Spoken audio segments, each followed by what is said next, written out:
Fostering is stepping in to be voice, visibility, and presence for another child.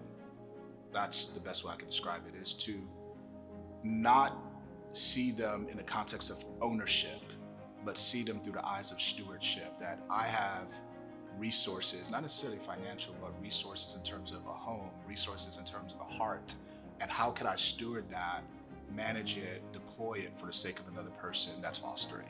It's to step in for somebody else's sake, because they're in need and you have the opportunity to do something about it. The goal of foster care is to bring children into your home, to provide them love, to make them feel secure, to make them feel like they're part of your family, and knowing that your family is also supporting their family in trying to get them back to their own families, right?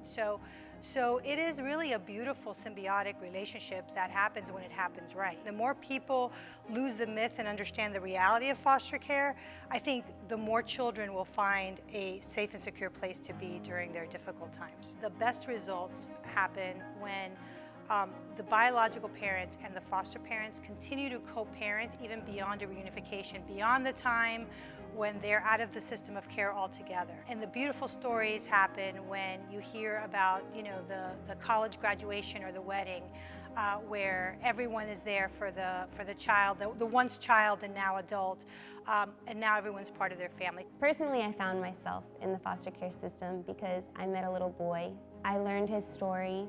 I drew close to him as his teacher, and one day he told me that he was praying for a family, and I knew I had to step into action. And initially I thought that it was to find a home for him, and so I started asking a lot of couples. I didn't even know that it was possible for a single person to foster. I just attended a foster licensing class with no intention or idea of whether or not this was actually going to work and if I would actually become a foster parent.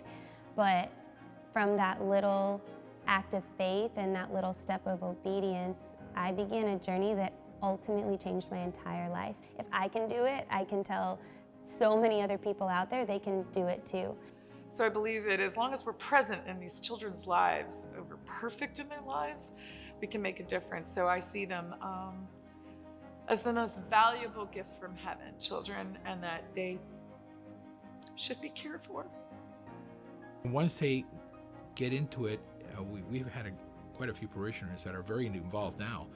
But at first, they just came in out of curiosity and they were lukewarm until they realized, no, this is something that is needed and it's doable. If you're considering taking a step into becoming a foster parent, my first encouragement would be, don't be afraid. Don't be afraid to take a next step, to explore. You may not know all of the things that are in front of you, but what might it look like for you to actually take one next step in that journey? That was helpful to me.